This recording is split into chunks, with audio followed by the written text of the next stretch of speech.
November 27 பிறந்த நாள் காணும் தமிழக துணை முதல்வர் உதயநிதி ஸ்டாலின் அவர்களை வாழ்த்தி மகிழும் KN அருண் நேரு அவர்கள். Welcome to imperfect show finance. நிஃப்டியை பொறுத்த வரைக்கும் 216 புள்ளிகள் அதிகரித்து 24,131 நிறைவடைஞ்சிருக்கு. சென்செக்ஸை பொறுத்த வரைக்கும் 759 புள்ளிகள் அதிகரித்து 79,082 நிறைவடைஞ்சிருக்கு. இதெல்லாம் தாண்டி நிறைய கேள்விகள் கேட்க வேண்டியது இருக்கு நாகப்பன் சார் கிட்ட. வாங்க அவர்கிட்ட பேசுவோம். சார் வணக்கம். மாலை வணக்கம் சிவி. நிஃப்டி சென்செக்ஸ் ரெண்டுமே ஏற்றத்துல தான் முடிவடைஞ்சிருக்கு. நிஃப்டியை விட சென்செக்ஸ் கொஞ்சம் ஏரியே முடிஞ்சிருக்கு. பிராடர் மார்க்கெட்டும் பாக்குறப்ப எல்லாமே ஏற்றத்துல தான் முடிவடைஞ்சிருக்கு. வீக்கெண்ட் நல்ல விதமா முடிஞ்சிருக்கா சார்? ஆமா, 23,550 லெவல்ல நிஃப்டிக்கு ஒரு சப்போர்ட் இருக்கு. அந்த சப்போர்ட்டை பிரேக் பண்ற மாதிரி போயிட்டு திரும்ப ஏற ஆரம்பிச்சது. அப்ப அடுத்த ரெசிஸ்டன்ஸ் எங்கன்னு பார்த்தா 24,350 கிட்ட ரெசிஸ்டன்ஸ். அந்த ரெசிஸ்டன்ஸ் நேற்று முந்தா நாள் தொட்டுட்டு திரும்ப இறங்கிடுச்சு. இப்போ சைட்வேஸ் மூவ்மெண்ட்ல ஒரு பாசிட்டிவ் அப்படிங்கறத நான் பாக்குறேன். சோ அந்த ட்ரெண்ட் கண்டினியூ ஆகிட்டு இருக்கு. It is a sideways movement. அதுல உள்ள ஒரு சின்ன புல்லிஷ்னஸ் அண்ட் பேரிஷ்னஸ், ஏத்த இறக்கம் அப்படிதான் நான் பாக்குறேன். பிராடர் மார்க்கெட் நேத்தே பார்த்தோம், இண்டெக்ஸ் பெரிய அளவுல ஏர்ல இன்ஃபேக்ட் இறங்கி இருந்தா கூட மெயின் இண்டெக்ஸை விட மெயின் இண்டெக்ஸை காட்டிலும் அதிகமாக பிராடர் மார்க்கெட் கொஞ்சம் ஸ்ட்ராங்கா இருந்தது. நேத்தும் பார்த்தோம், இன்னைக்கும் அதே தான். அப்பர் சர்க்கியூட்டா இருக்கட்டும், 52 வீக் ஹையா இருக்கட்டும், அட்வான்ஸ் டிக்ளைன் ரேஷியோவா இருக்கட்டும், எல்லாமே இன்னைக்கு பாசிட்டிவா இருக்கிறத நம்ம பார்க்க முடிகிறது. வரும் வாரத்துல இதே ட்ரெண்ட் தொடருமாங்க சார்? சொல்றது கஷ்டம். என்ன காரணம்னா, இன்னைக்கு சந்தை முடிவடைந்த பிறகு ஒரு முக்கியமான புள்ளி விவரம் வந்தது. ஜிடிபி, நம்முடைய பொருளாதார வளர்ச்சி குறித்த புள்ளி விவரம். 2ஆம் காலாண்டு, அதாவது ஜூலை துவங்கி செப்டம்பர் மாதம் முடிவடைந்த 2ஆம் காலாண்டுக்கான ஜிடிபி குறித்த புள்ளி விவரம் வெளியாயிருக்கு. இது 5.4% அப்படின்னு சொல்லியிருக்காங்க. இதுக்கு முன்னால ஆர்பிஐ சொன்னப்போ இந்த ஆண்டு 7.2%, அதாவது முழு வருஷத்துக்கு இருக்குன்னு சொல்லியிருந்தாங்க.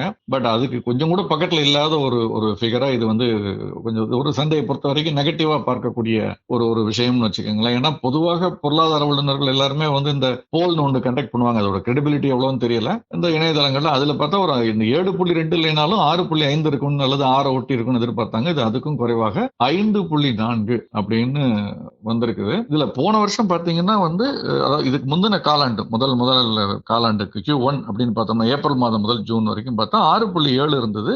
சென்ற ஆண்டு கூட கிட்டத்தட்ட 8 கிட்ட இருந்தது, 7.5 மேல. சோ அதோடு ஏதோ சென்ற ஆண்டு இதே காலகட்டத்தோடு ஒப்பிட்டு பார்த்தாலும் குறைவா இருக்கு. ஒருவேளை அது கூட காரணம் இருக்கலாம், ஹையர் பேஸ் அப்படின்னு சொல்லுவோம். போன வருஷம் ஹையர் பேஸா இருந்ததுனால அந்த பேஸோட ஒப்பிட்டு பார்க்கையில இப்ப குறைவா இருக்கா என்னன்னு தெரியல. ஜஸ்ட் இப்பதான் அந்த டேட்டா வெளியானது. இதனுடைய பிரேக்கப் என்ன, எந்த துறையில அதிக வளர்ச்சி இருந்ததுங்கிறதெல்லாம் அவங்களுடைய ministry of statistics and program இம்ப்ளிமெண்டேஷன்லயும் போடுவாங்க, பினான்சியல் சர்வீசஸ்ல போடுவாங்க, அரசினுடைய பிரஸ் ரிலீஸ்ல வரும். அதை நம்ம பார்த்ததுக்கு பிறகு நாளையோ திங்களோ நம்ம விவாதிக்கலாம். பட் இப்போதைக்கு என்னன்னா, இது ஒரு நெகட்டிவ் நியூஸ். இந்த நெகட்டிவ் நியூஸ்னால இப்ப உங்க கேள்விக்கு வரேன். நீங்க அடுத்த வாரம் மார்க்கெட் எப்படி இருக்கும்னு கேட்டீங்க. பொருளாதார வளர்ச்சி எதிர்பார்த்த அளவு இல்லை அப்படிங்கிற ஒரு இது கொஞ்சம் நெகட்டிவான ஒரு இன்ஃபர்மேஷன் இருக்கிறதுனால இந்த இன்றைய ஏற்றம்ங்கிறது திங்கள் என்று இறங்குதா இல்லையா அது சொல்ல முடியாது. ஏன்னா அதற்குடையில இப்ப தேங்க்ஸ் கிவிங் நேற்று அமெரிக்க பங்குச்சந்தை விடுமுறை. அதற்கு பிறகு இன்றைக்கு சந்தை எப்படி துவங்கி முடிவடைகிறதுங்கிறத பார்க்கணும். பட் இந்த ஜிடிபி டேட்டா சந்தை நெகட்டிவா எடுத்துக்கும். அதனால இந்த இன்னைக்கு ஏறின ஏற்றம்ங்கிறது இதோடு திங்கள் இருந்து மட்டுப்பட்டு நிற்பதற்கான வாய்ப்புகள் தான் அதிகம். ஒருவேளை ஒரு கரெக்ஷனாக இறங்குறதுக்கும் வாய்ப்புகள் இல்லாமல் இல்லை.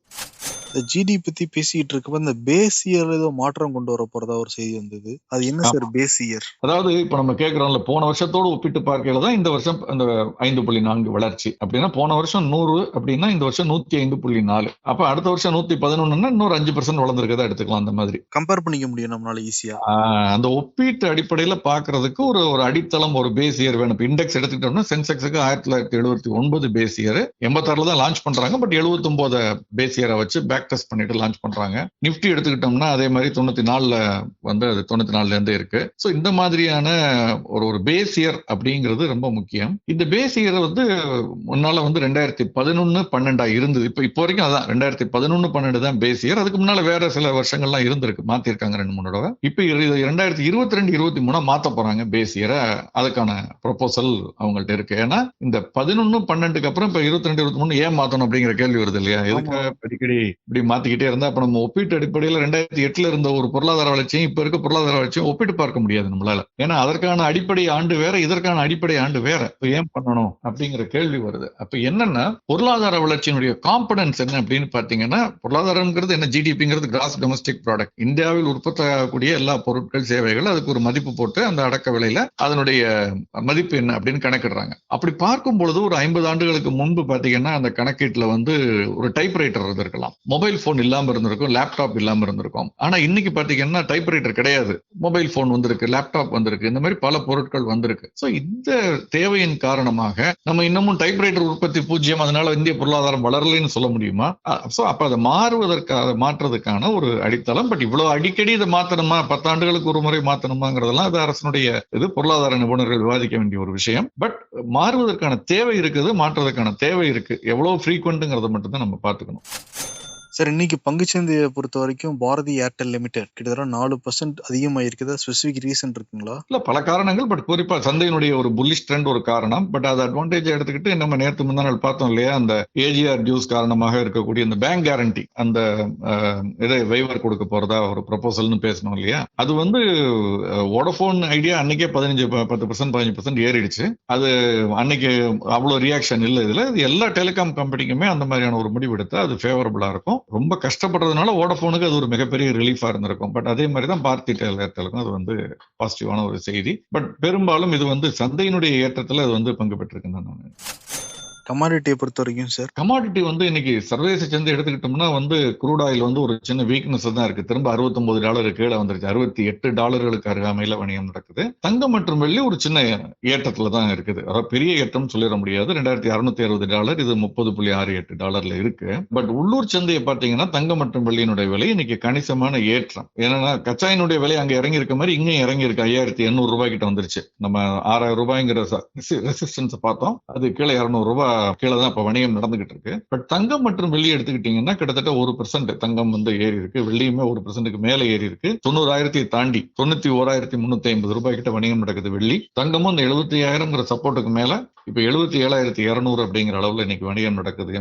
1% அதிகரிச்சு $700-750 அதிகரிச்சிருக்கு. என்ன காரணம் அப்படின்னு பார்த்தீங்கன்னா முக்கியமாக டாலர், ரூபாய்க்கு நிகரான டாலருடைய மாற்றம். இப்ப டாலர் இண்டெக்ஸ் வந்து பெருசா ஏறல. இன்னும் சொல்ல போனா டாலர் இண்டெக்ஸ் போன வாரம் 106.75 பார்த்தோம், இந்த வாரம் 106 கீழே வந்துருச்சு, 105.92. ஆனால் இங்க உள்ளூர் சந்தையில பாத்தீங்கன்னா ரூபாய் வீக்கன் ஆயிருக்கு. ரூபாய் வீக்கன் ஆயிருக்கிறதன் காரணமாக டாலருடைய மதிப்பு 84.63, ஒரு நாட்களுக்கு முன்பு கூட 84.49 பார்த்தேன், 84.63 அப்படின்னு அதிகரிச்சிருக்கு. சோ இந்த டாலருடைய மதிப்பு உயர்ந்திருப்பது அல்லது ரூபாயினுடைய மதிப்பு வீழ்ந்திருப்பதுன்னு வச்சுக்கலாம். அதனால வந்து தங்கத்தினுடைய வெள்ளியினுடைய விலை அதிகரித்திருப்பது போன்ற ஒரு தோற்றம் மறைமுகமாக ஏற்படுகிறது. அதிகரிச்சிருக்கு, ஃபியூச்சர்ஸ் முன்பேற வணிகத்துல அதிகரிச்சிருக்கு. அதுதான் காரணம் நான் நினைக்கிறேன். இன்னும் தொடர்ந்து அதிகரிக்குமா சார்? ட்ரம்ப் பதவியேற்றோன்னு இன்னும் அதிகரிக்கும்லாம் செய்திகள்லாம் வந்துகிட்டு இருக்கு.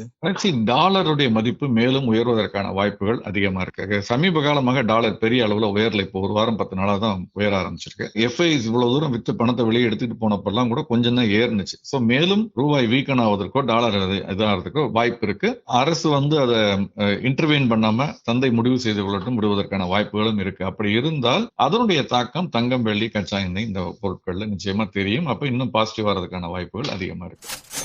என்விரோ இன்ஃப்ரா இன்ஜினியர்ஸ் ஐபிஓ இன்னைக்கு லிஸ்ட் ஆயிருக்கு. எப்படி சார் பெர்ஃபார்ம் ஆயிருக்கு? இந்த பங்கு தான் வந்து 89 மடங்கு ஓவர் சப்ஸ்கிரைப் ஆனிச்சு. அவங்க எதிர்பார்த்ததை போல் $100 கேட்டா $89 கொடுத்திருக்காங்க மக்கள். ஏன்னா அவங்க water, waste water, drainage, transportation, அந்த இன்ஃப்ராஸ்ட்ரக்சர், அந்த ஒரு சஸ்டைனபிள் இன்ஃப்ராஸ்ட்ரக்சர்னு சொல்றது, அதுல இருக்கிறதுனால அதுக்கு வந்து ஒரு பெரிய வரவேற்பு இருந்ததை நம்ம பார்க்க முடிந்தது. அவங்க பங்கு வெளியிட்ட விலை வந்து $148. அதுல இருந்து கிட்டத்தட்ட 50%க்கு மேல அது வந்து அதிகரிச்சு $230 ஒரு கட்டத்துல தாண்டினது. முடிவடையும் பொழுது $207, $208 அந்த அளவுல முடிவடைஞ்சிருக்கு. வெளியிட்ட விலை 148, இன்னைக்கு முடிவடைந்த விலை 207. சோ ஒரு பெரிய வரவேற்பை பெற்ற ஒரு ஐபிஓ இருக்கு. பட் ஐபிஓட சைஸ் ரொம்ப சின்ன, 650 கோடி. அதையும் நம்ம கவனத்தில், ஹிண்டாய் வந்து சில 1000 கோடிகள், பல 1000 கோடிகள், இது வந்து 650 கோடி தான் எதிர்பார்த்தாங்க அவங்க. அதை விட 90 மடங்கு அவங்களுக்கு சப்ஸ்கிரிப்ஷன் கிடைச்சது. இதுதான் இன்னைக்கு வந்து ஒரு பட்டியலிடப்பட்ட ஒரு நிறுவனம். இது தவிர ஒரு ஐபிஓ சுரக்ஷா டயக்னோஸ்டிக்ஸ் அப்படிங்கிற ஒரு நிறுவனம், இதனுடைய பங்கு வெளியீடு இன்னைக்கு தான் துவங்கி இருக்கு. 3ஆம் தேதி, டிசம்பர் 3ஆம் தேதியோடு முடிவடைகிறது. இது எப்படி போகுதுங்கிறத நம்ம போக பார்க்கலாம். இவங்க வந்து பங்கு ஒன்றினுடைய விலை, குறைந்தபட்ச விலை $420, அதிகபட்சம் $441, $420, $441, இது இரண்டுக்கு இடையில வச்சிருக்காங்க. டிசம்பர் 3ஆம் தேதி வரைக்கும் இருக்கு. இது வந்து டயக்னாஸ்டிக் ஹெல்த் கேர் அந்த சைட்ல இருக்காங்க. இது எப்படி வரவேற்பு பெறுகிறதுங்கிறத பார்க்கலாம். அதே மாதிரி ஹூண்டா, கியா, மகேந்திரா இவங்க எல்லாமே இந்த ஃபியூல் எமிஷன் வயலேஷன் காரணமா ஏதோ ஃபைன் வாங்கி இருக்கிறதா சொல்றாங்க. அந்த மாதிரியான ஒரு தகவல் வந்து சந்தையில வெளியானது. 7,300 கோடி ரூபாய் கிட்ட ஹுண்டாய் மோட்டாருக்கு வந்து ஃபைன் போட்டிருக்காங்க. எமிஷன் நார்ம்ஸை வந்து பிரீச் பண்ணிருக்காங்க. இவ்வளவுதான் எமிஷன் பண்ணணும், இதுக்குள்ள இருக்கணும்னு இருக்கிறத அவங்க பிரீச் பண்ணதுனால அப்படின்னு வந்தது வந்து அது தவறு, அது தவறான செய்தி, அது உண்மை இல்லை அப்படின்னு ஹுண்டாய் மறுத்திருக்காங்க. இதே மாதிரி மஹிந்திரா, கியாவை பத்தியும் வந்தது. இது இல்லைன்னு சொல்லியிருக்காங்க. அதான் சந்தையில வந்து மார்க்கெட் ஆபரேட் பண்றவங்க எங்கெங்கயோ எப்படியோ நியூஸ் பிளான் பண்றதுக்கான வாய்ப்புகள் இருக்கு. நம்ம கவனமா இருக்கணும். இது வந்து ஏன்னா இந்த நியூஸ் வந்த உடனே மார்க்கெட்ல அது விலை இறங்கலாம், அவங்க வாங்கிக்கலாம் திரும்ப, அப்புறம் அது இல்லைன்னு மறுத்த பிறகு விலை உயரலாம். சோ நம்ம எந்த செய்தி வந்தாலும் ஓரளவு உறுதி செய்து கொள்ளாமல் அதன் ஊகத்தின் அடிப்படையில நம்ம ட்ரேட் பண்ணக்கூடாது. சிறப்புங்க சார், நிறைய தகவலை பகிர்ந்துக்கிட்டீங்க. நாளைக்கு மக்கள் நிறைய கேள்வி எல்லாம் கேட்டிருக்காங்க, அதுக்கு நம்ம பதில் சொல்லுவோம் சார். நிச்சயமா நாளைக்கு சந்திப்போம். நன்றி sir, thank you so much. November 27 பிறந்த நாள் காணும் இளைஞர்களை வளர்ச்சி பாதை நோக்கி வழிநடத்தி செல்லும் எங்களின் திராவிட இளவல் தமிழக துணை முதல்வர் உதயநிதி ஸ்டாலின் அவர்கள் வாழ்க பல்லாண்டு என வாழ்த்தி மகிழும் KN அருண் நேரு அவர்கள்.